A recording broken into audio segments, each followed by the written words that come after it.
Assalamualaikum, ketemu kembali di kelas pembelajaran kimia. Pada kesempatan kali ini, Ibu akan melanjutkan pembahasan mengenal bentuk soal TKA kimia bagian yang kedua. Oke, pada soal TKA bagian yang kedua, ini Ibu akan mengenalkan bentuk soal pilihan ganda MCMA, yaitu soal dengan opsi jawaban yang benarnya lebih dari satu. Ini adalah contoh dari soal materi kimia fisik, submaterinya adalah dinamika atau keseimbangan kimia ya di sini. Soalnya produksi H2SO4 dilakukan melalui proses kontak yang berlangsung melalui reaksi keseimbangan sebagai berikut.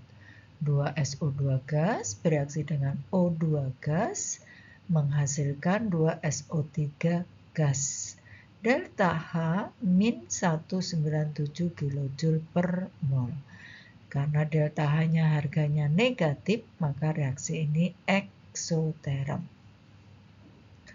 Untuk meningkatkan produksi H2SO4 dapat dilakukan dengan memanfaatkan reaksi keseimbangan yang terjadi. Pernyataan mana saja yang menunjukkan upaya yang dapat dilakukan untuk mendapatkan SO3 sebanyak-banyaknya? Pilihan jawaban benarnya di sini lebih dari satu. Ada 5 option atau 5 pernyataan di sini. 1, memperbesar volume wadah. Yang kedua, menambah O2 ke dalam campuran reaksi. Yang ketiga, menurunkan tekanan gas. Keempat, menurunkan suhu reaksi. Dan yang kelima, mengeluarkan SO3 dari wadah. Oke, kita lihat satu persatu. Untuk meningkatkan produksi SO3 dalam reaksi keseimbangan 2SO2 gas dengan gas O2 dihasilkan gas 2SO3 harga delta H-nya min 1,97 kJ per mol. Kita dapat menerapkan yaitu prinsip Le Chatelier. Kita lihat analisisnya satu persatu untuk setiap pernyataan. Nah, sebelum kita bahas asas Le Chatelier-nya, maka persamaan reaksi ini harus dipastikan reaksinya sudah dalam keadaan setara. Dan reaksi ini memang sudah dalam keadaan setara, di mana SO2-nya punya koefisien 2, O2-nya koefisiennya 1, dan di ruas kanan SO3-nya koefisiennya 2 atau jumlah molnya 2. Ya. Nah, untuk pernyataan yang pertama, memperbesar volume wadah. Sesuai dengan asas Le Chatelier di sini, memperbesar volume wadah akan menurunkan tekanan total dari sistem. Maka, menurut prinsip Le Chatelier, sistem akan bereaksi untuk meningkatkan tekanan kembali, yaitu dengan menggeser keseimbangan ke arah yang memiliki jumlah mol atau koefisien gas yang lebih besar. Dalam hal ini, maka keseimbangan bergeser ke arah kiri atau reaktan. Jadi memperbesar volume wadah tidak akan meningkatkan produksi SO3 ya. Jadi ingat, asas Le Chatelier itu adalah jika suatu keseimbangan dilakukan aksi, maka keseimbangan itu akan berusaha untuk menghilangkan atau memperkecil aksi tersebut, yaitu dengan cara menggeser keseimbangannya. Nah, kalau volume diperbesar, itu sama artinya tekanannya diturunkan, maka keseimbangan akan bergeser ke arah yang jumlah mol atau koefisiennya lebih besar. Sehingga untuk reaksi ini bergesernya ke kiri, karena ke kiri koefisien keseluruhannya 3, di kanan 2. maka pernyataan 1 adalah salah. Lanjut, kedua, menambah O2 ke dalam campuran reaksi. Menambahkan O2 akan meningkatkan konsentrasi O2. Dalam hal ini O2 ada di ruas kiri, ya, sehingga sistem akan bereaksi untuk menggeser keseimbangan ke arah produk, ke arah kanan. Karena jika konsentrasi ditambah, maka keseimbangan akan bergeser ke arah zat yang tidak ditambah. Karena yang ditambah ruas kiri, maka keseimbangan bergesernya ke kanan, ke arah produk, sehingga ini bisa meningkatkan produksi SO3. Maka pernyataan yang kedua adalah benar. Kita lanjut ke yang ketiga, menurunkan tekanan gas. Nah, menurunkan tekanan gas ini akan menyebabkan sistem bereaksi untuk meningkatkan kembali tekanannya dengan cara menggeser keseimbangan ke arah yang memiliki jumlah mol yang lebih besar. Jadi ini sebenarnya sama dengan pembahasan di pernyataan pertama tadi. Sehingga karena yang lebih besar jumlah molnya ada di ruas kiri, maka keseimbangan bergeser ke arah kiri atau reaktan. Sehingga menurunkan tekanan tidak akan meningkatkan produksi SO3. Maka pernyataan yang ketiga adalah salah. Kemudian yang keempat, menurunkan suhu reaksi. Ya, reaksi pada keseimbangan ini eksotermik atau eksoterm karena delta H-nya tandanya min, yaitu harganya 197 kJ per mol. Sehingga menurunkan suhu akan menggeser keseimbangan ke arah eksoterm. Berarti di sini ke arah kanan atau ke arah produk. Karena reaksinya ke kanannya ini eksoterm karena tanda delta H-nya min. Maka menurunkan suhu akan mengakibatkan meningkatkan produksi SO3. Karena jika suhunya diturunkan, berarti di sini akan bergeser ke arah eksoterm. Ya.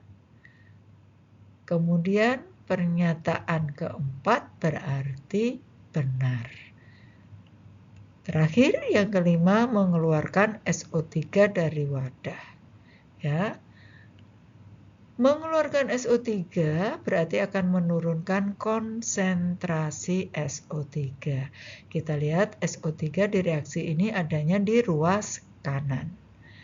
Sehingga sistem akan bereaksi untuk menggantikan SO3 yang hilang, yang keluar, dengan cara menggeser keseimbangan ke arah kanan, ke arah yang kekurangan.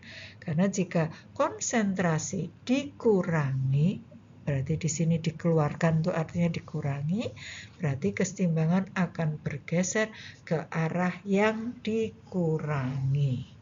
Nah, maka pada option atau pernyataan mengeluarkan SO3 dari wadah, ini keseimbangan akan bergeser ke kanan, maka akan meningkatkan produksi SO3. Berarti pernyataan kelima adalah benar. Maka untuk soal ini, jawaban yang benarnya ada di pernyataan nomor 2, nomor 4, dan nomor 5. Nah, untuk lebih mengingat-ingat lagi tentang pergeseran keseimbangan, Ibu sudah pernah membikinkan video YouTube-nya, yaitu judulnya animasi pergeseran keseimbangan. Kalian nanti bisa lihat lagi videonya. Oke? Kita lanjut ke bentuk soal yang ketiga. Ini adalah pilihan ganda sederhana. Bentuk soal ini kalian sudah sering jumpai atau bahkan sering mengerjakan soal-soal pilihan ganda sederhana. Yaitu ada 5 opsi jawaban, tapi jawaban benarnya hanya ada 1.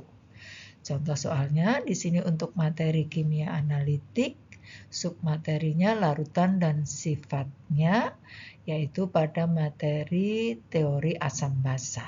Ya, di sini suatu reaksi asam basa dapat didasarkan pada beberapa teori, yaitu asam basa Arrhenius, Bronsted-Lowry, dan Lewis. Perhatikan reaksi di bawah ini. H2PO4- plus H2O akan menjadi HPO42- plus H3O+. Berdasarkan reaksi tersebut, pernyataan yang benar mengenai reaksi asam basa berdasarkan teorinya Bronsted-Lowry adalah option A, H2O menerima ion hidrogen dari H2PO4- dan bersifat asam. Option B, H3O+ memberikan ion hidrogen kepada H2O dan bersifat asam. Option C, H2PO4- memberikan ion hidrogen kepada H2O dan bersifat asam. Option D, H2PO4- memberikan ion hidrogen kepada H2O dan bersifat basa. Option E, H2PO4- memberikan ion hidrogen kepada HPO42- dan bersifat asam. Oke, kita lihat penyelesaiannya. Kita harus mengingat teori asam basanya Bronsted-Lowry yang bunyinya asam adalah spesies yang dapat memberikan proton atau ion H+ ion hidrogen atau disebut donor proton. Sedangkan basa adalah spesies yang dapat menerima proton. Ya, jadi yang memberikan itu asam, yang menerima protonnya disebut dengan basa. Nah, maka pada soal ini, di mana pada reaksi ini H2PO4-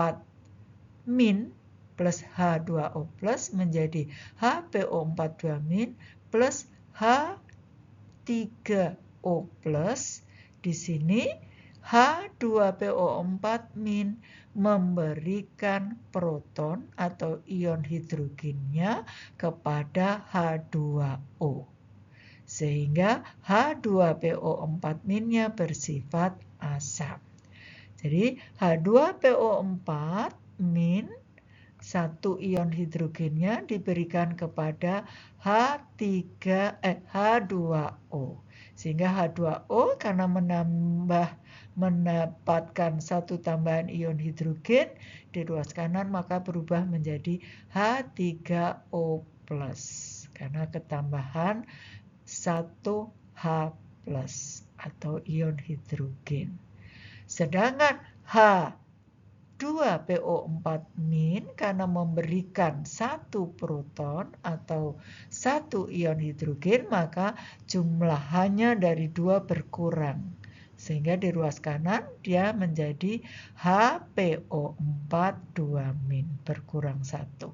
Maka H2PO4- bersifat asam karena dia memberikan proton atau ion hidrogen kepada H2O. Oke, demikian pembahasan dari bentuk-bentuk soal TKA, yaitu ada 3 bentuk, yaitu pilihan ganda sederhana, pilihan ganda kompleks MCMA, di mana jawaban benarnya lebih dari 1, dan yang ketiga pilihan ganda kompleks kategori yang sudah Ibu bahas di video yang pertama. Oke, terima kasih. Sampai ketemu pada video-video pembelajaran berikutnya. Semoga video ini mampu membantu kalian untuk mempersiapkan diri menghadapi ujian TKA.